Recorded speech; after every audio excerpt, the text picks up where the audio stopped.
Polity class day 13। आज हम लोग पढ़ेंगे मेरे प्यारे साथियों राज्य के डीपीएसपी के बारे में, डायरेक्टिव प्रिंसिपल स्टेट पॉलिसीज, भारतीय संविधान के भाग 4। हम लोग राज्य के नीति निर्देशक तत्व पढ़ेंगे, जिसमें हम लोग पिछली क्लास में 36, 37, 38, 39, 40 के बारे में पढ़ लिए थे।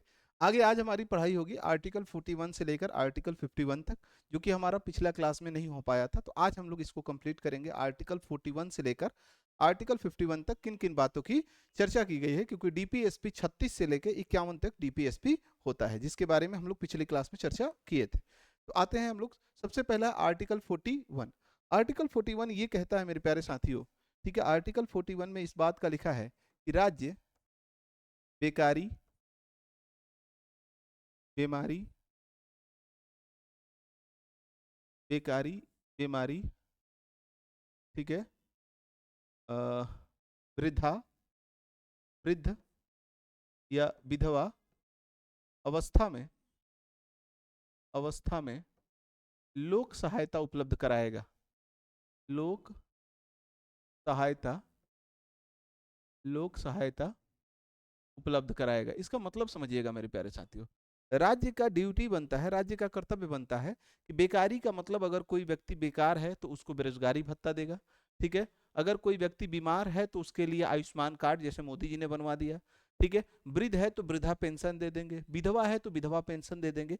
इन कंडीशन में राज्य का कर्तव्य बनता है कि वो अपने नागरिकों को लोक सहायता उपलब्ध कराए। जैसे कोई भी सरकार लोक कल्याणकारी स्कीम के थ्रू, जैसे भी आपने देखा बिहार में, ठीक है, महिलाओं के विकास के लिए 10-10 हजार रुपया उनके खाता में भेजा गया, जीविका दीदी। तो ये क्या है, एक तरीका का आर्टिकल 41 का इंप्लीमेंट है। आर्टिकल 41 में बेकार महिलाओं को रोजगार करने के लिए, इनिशिएटिव्स करने के लिए उनको 10,000 रुपये इनके अकाउंट में दे दिया गया। तो उसी तरह बेकार मतलब कि बेरोजगारी भत्ता, बीमारी मतलब कि आयुष्मान कार्ड, मोदी जी का बड़ी फेमस हुआ, 5 लाख तक आपको बीमा मिलता है, ठीक है, फ्री हेल्थ इंश्योरेंस मिलता है। उसी तरह वृद्ध में विधवा पेंशन, वृद्धा पेंशन, इनका पेंशन मिलता है, ठीक है। सरकारें क्या करती है कि जब स्कीम देती है, मैनिफेस्टो देती है कि हमारी सरकार आएगी तो हम वृद्ध पेंशन को 2,000 कर देंगे, 5,000 कर देंगे, विधवा पेंशन बढ़ा देंगे, तरह तरह की। तो ये आर्टिकल नंबर 41 में ये बात लिखी गई है, बेकारी, बीमारी, बुढ़ापा की स्थिति में लोक सहायता उपलब्ध कराई जाएगी। 42 ये कहता है काम की मनोउचित दशा, काम की मनोउचित दशा, मनोउचित दशा उपलब्ध, काम की मनोउचित दशा उपलब्ध तथा प्रसूति सहायता, प्रसूति सहायता, ये बात लिखा हुआ है आपका आर्टिकल नंबर 42 में। काम की मनोउचित दशा प्लस प्रसूति सहायता उपलब्ध कराना, मतलब कि जहां भी इंसान की वर्किंग प्लेस होगी, जो भी वर्कर्स होंगे, उनके काम जहां हो रहे होंगे, जहां वर्क कर रहे होंगे, उनके लिए मनोउचित दशा होनी चाहिए। मतलब कि जैसे मान लो हम यहाँ कोई काम कर रहे हैं, तो मेरे माहौल के हिसाब से वो कार्य होना चाहिए। ऐसा नहीं कि मैं यहाँ काम कर रहा हूँ, पता चला यहीं आप प्लास्टिक जला रहे हो जिससे मेरे सांस जल रहे हैं, मैं मरने के कगार पर आ जाऊंगा।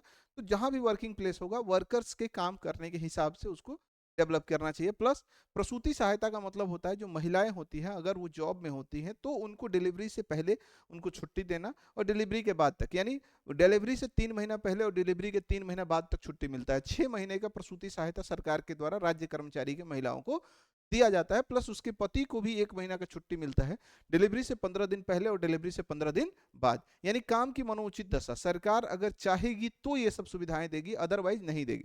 अब इसी में मान लो कोई सरकार अगर सुविधा देती है तो वेलफेयर सरकार हो जाती है, अच्छी सरकार हो जाती है।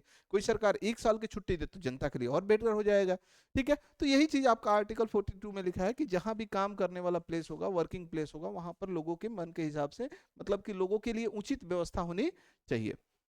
आर्टिकल 43 में 3 क्लास है। पहले 43 लिखते हैं कि जीवन के लिए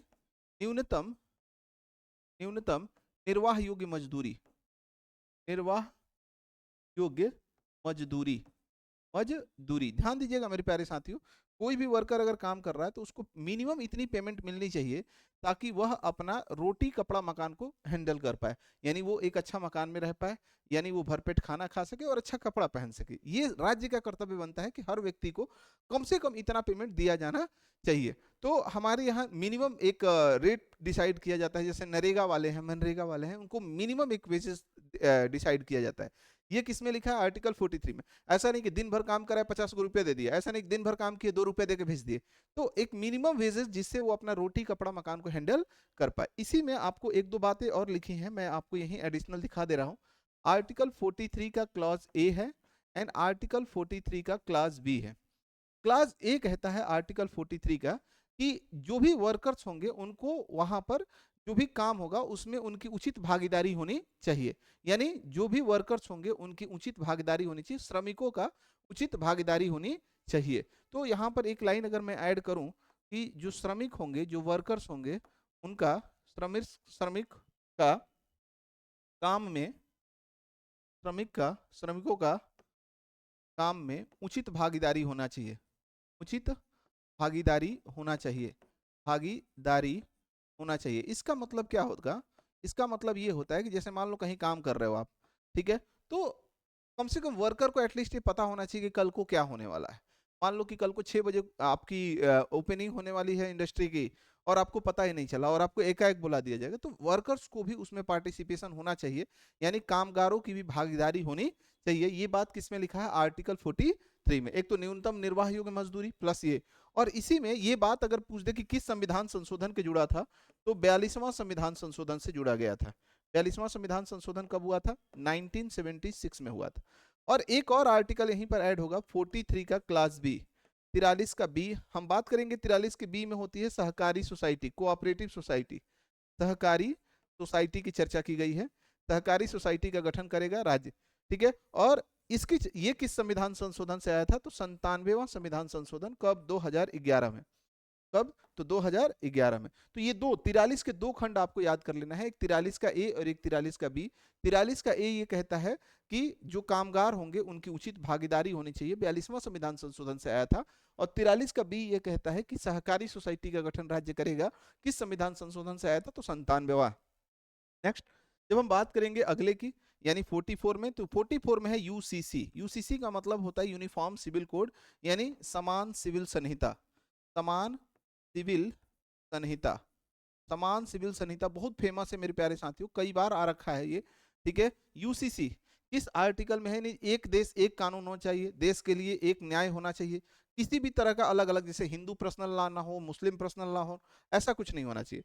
लेकिन अगर पेपर में आ गया कि यूसीसी कहाँ इंप्लीमेंट है, तो आजादी से पहले गोवा में था और आजादी के बाद भी अभी तक गोवा में था, लेकिन रिसेंटली अभी उत्तराखंड में भी यूसीसी को लागू किया गया है। यानी भारत में 2 राज्यों में समान सिविल संहिता लागू है। कहाँ कहाँ? तो एक आपका गोवा में था, एक आपका कहाँ था? गोवा में था, एंड दूसरा हो गया उत्तराखंड में। उत्तराखंड में अभी रिसेंटली हुआ उत्तराखंड में। तो गोवा और उत्तराखंड में यूसीसी को लागू किया गया है। अगला हम बात करेंगे 45 का।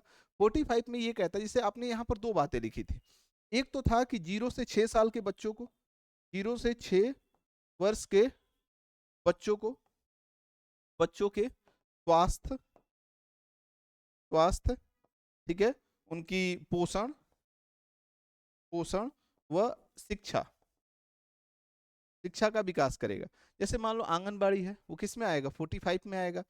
बच्चों के लिए जो पोलियो का टीका लगता है, बच्चों के लिए जो स्वास्थ्य संबंधी सुविधाएं दी जाती है, वो सब राज्य का कर्तव्य है। कल को राज्य खड़ा कर देगा हम नहीं देंगे, हम नहीं लगाएंगे पोलियो का टीका, हम नहीं देंगे आपको, बच्चों के लिए जो आपको मिलता है ना, दलिया मिलता है बच्चों के लिए, रिफाइन मिलता है, घी मिलता है, तेल मिलता है, जो भी मिलता है, कल को सरकार कहे हम नहीं देंगे तो क्या कर लेंगे आप? लेकिन हाँ, राज्य को लोक कल्याणकारी बनना है, सरकार को लोक कल्याणकारी बनना है, इसलिए सरकार ऐसा करती है। तो यहाँ पर आपको 0 से 6 साल के बच्चों के लिए क्या किया जाएगा? ठीक है, स्वास्थ्य संबंधी उपाय, मतलब कि पोषण और स्वास्थ्य संबंधी उपलब्ध सुविधाएं दी जाएंगी। आर्टिकल 41 से लेकर आर्टिकल 45 तक आपको एक एक लाइन बता दिया, जिसमें मैंने आपको एक एक बात बताया। फिर से एक बार देख लो। राज्य बेकारी, बीमारी, बुढ़ापा की स्थिति में लोक सहायता उपलब्ध कराएगा 41 के थ्रू। दूसरा, काम की मनोउचित दशा, जहां भी वर्किंग प्लेस होगा वहां पर लोगों के जो वर्कर्स होंगे उनके हिसाब से उनकी प्लेस होनी चाहिए, उनके लाइफ स्टाइल मतलब कि ठीक ठाक होना चाहिए, ऐसा नहीं कि उनको दबा कर उनको पॉल्यूशन में काम करा दो, ऐसा करा दो। प्लस जो महिला वर्कर्स हैं उनके लिए भी भाई कम से कम प्रसूति डिलीवरी के समय उनको छुट्टी दिया जाए। मान लो कि कोई नॉर्मल वर्कर्स ही है, जैसे अगर उसको टाइफाइड हो गया, तो राज्य का भी कर्तव्य बनता है कि उसको छुट्टी दे दिया जाए। 43 जीवन के लिए निर्वाह योग्य न्यूनतम मजदूरी होना चाहिए। 43 का क्लॉज ए ये कहता है कि जो भी कामगार होंगे उनकी उचित भागीदारी होनी चाहिए।